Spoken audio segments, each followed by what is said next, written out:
Hey, Scott from MyGrowthRings.com here. And Seth from SethMarkwood.com. Together, along with you, the three of us, we're Markwood Men's Breakfast Club, and welcome back to Tobacco Advent 2021, Day 8, or as we like to call it, the Ocho. And this is a traditional thing. You know, for years now, we have shared our pickle cob ornament that was sent to us from the Pipeless Piper. That's right. Longtime supporter of the channel. And he has sent along some tobacco, which I'm going to begin to load up. He didn't send this along.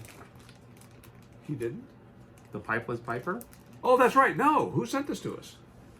This is from Bruce the musician Oh, pipe Bruce. smoker. Bruce the musician pipe smoker. Yeah. So before I read the card, we gotta acknowledge this Santa giving Frosty the old reach around honk honk. The traditional got your nose. Santa's got your nose. As we all do. Santa's on the naughty list this year, if you know what I mean. Bruce has shamed us by writing Christmas 2020 here on the corner, but thank you for this. Scott and Seth, I'm sorry this is so late getting to you. It's early. Don't worry. No about idea, it. Bruce. I ordered a Christmas tobacco just after Thanksgiving, and for some reason it hasn't gotten here yet. I hope that it has by this point. For this reason, I decided to send a sample of something I already have. This is a sample of Sutliff. You know how I know that? Do you know that? Play-Doh. Sutliff's Black Spice. I hope you enjoy it and have a very blessed Christmas. Bruce, the musician pipe smoker. We never asked that question while we were at Sutliff.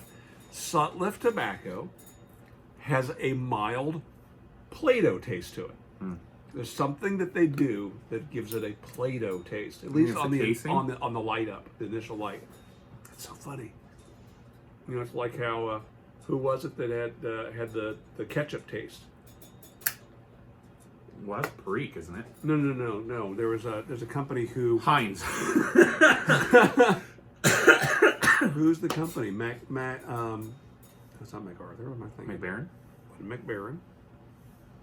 McBaron. McClellan tobacco always had a ketchup smell to it. So anyway, it's something they're putting in that. So what's our question today? Oh, You didn't pull one. Someone's falling asleep on the job over here. what can I say? You better watch out, or Santa'll give your nose a honk honk reach around.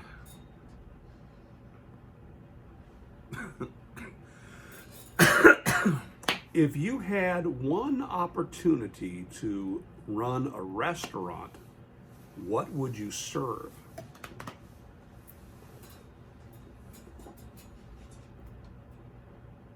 This one's easy for me. Well, answer that. I would serve Texas barbecue, without a question.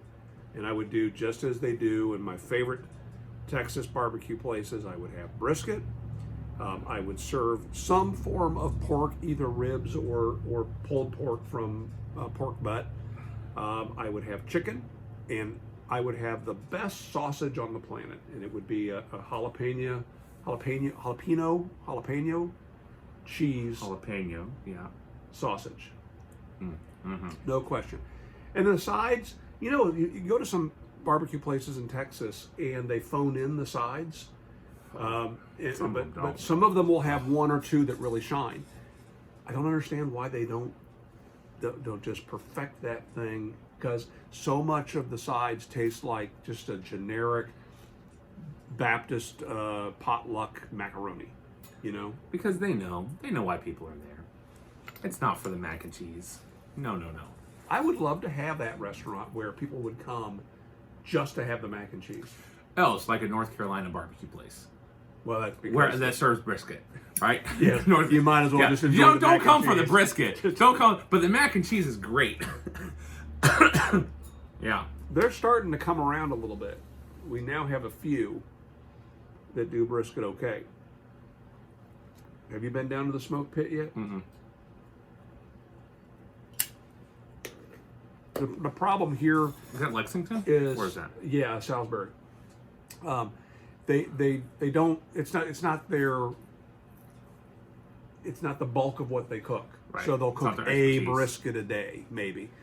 And so It's not the bulk of what people eat. It's hit and miss, and so you end up getting this acrid, overly smoked flavor sometimes, or it's undercooked or it's overcooked. More times than not, they'll overcook it, and you'll end up getting just this crumbly meat that just isn't flavorful. Which, as we've discovered, if it's not a great brisket place, get the chopped or pulled brisket. Usually Instead chopped, of and they'll put some brisket sauce slices. in it. Yeah. Because usually you're more likely to get some fat mixed in, and it winds up less dry overall. But I think a barbecue place could be a lot of fun to run.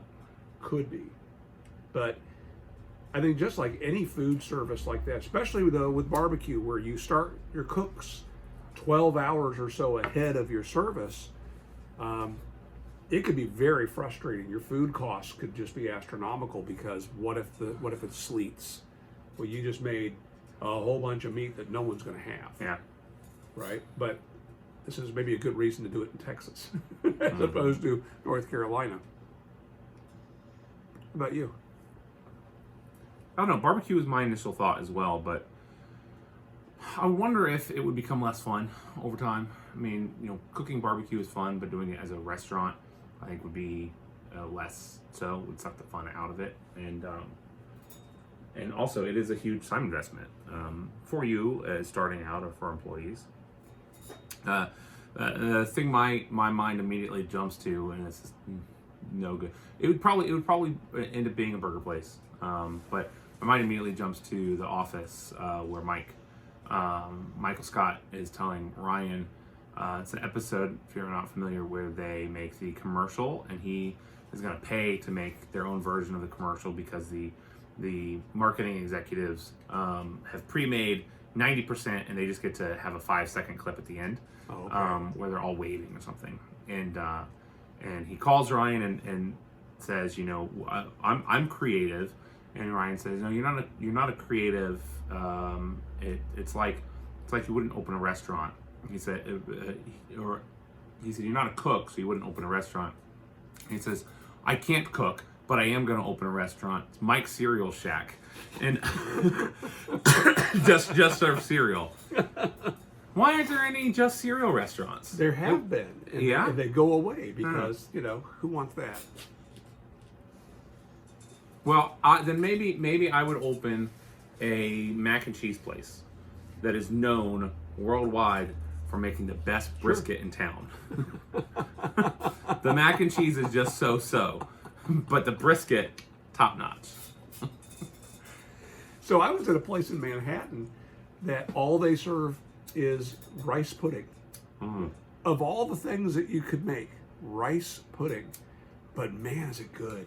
You go into the place and it's like an ice cream shop or like a gelato shop where they've got behind glass a bunch of different containers filled with their different flavors. You select their flavor of the day, but they always have chocolate and they always have vanilla. Oh my gosh, this stuff is amazing. But it's not the kind of thing that you're going to eat every day or even once a week, maybe. I don't know, maybe some people do. Barbecue for me is one of those things I could eat multiple times a week. No problem with that. But I think maybe the secret to this, I learned this while visiting Main Street Barbecue in Fort Worth, Texas. They're only open like 4 days a week. Their restaurant is a buffet. Now there are people directly behind it carving and doing all that stuff, but they're not worrying about weighing stuff. They're not concerned about they give you what you need, all right? But the guys that own the place are hanging out back, drinking a beer, hanging with each other and cooking.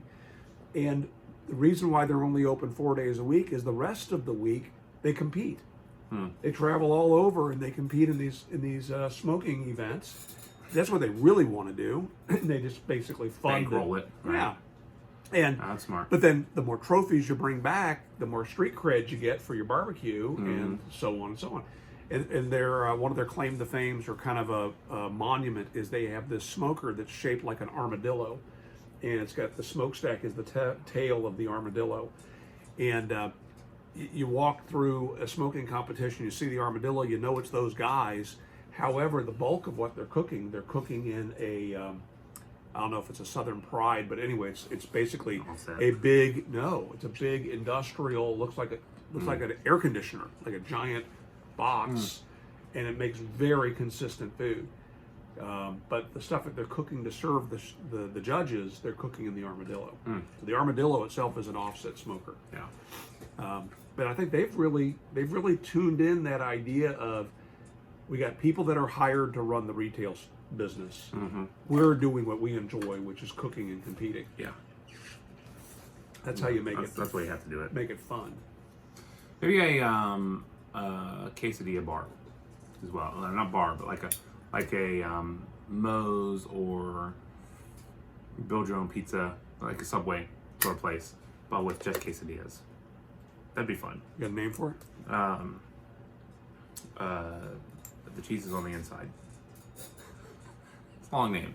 Big print on the t-shirts though. That's just a tagline. The cheese is on the inside is a tagline. No. Yeah. The name of the business is the cheese is on the inside, and then tagline here. We're sort of a big dia. No. Sorry. Cheese on the inside is the tagline. The name of the business is, if you think our quesadillas are fine, try our brisket. Macaroni. Yeah. I enjoyed this. Yeah, I did too. The black Cavendish? It is a black Cavendish, for sure. Black spice. Sutliff black spice. I like it. I would smoke it again for sure. That's all we got today. Thank you for joining us for day 8, the Ocho of Tobacco Advent 2021. We look forward to seeing you guys again tomorrow, and every single day leading up to and including Christmas Day. Make it a great day. See ya.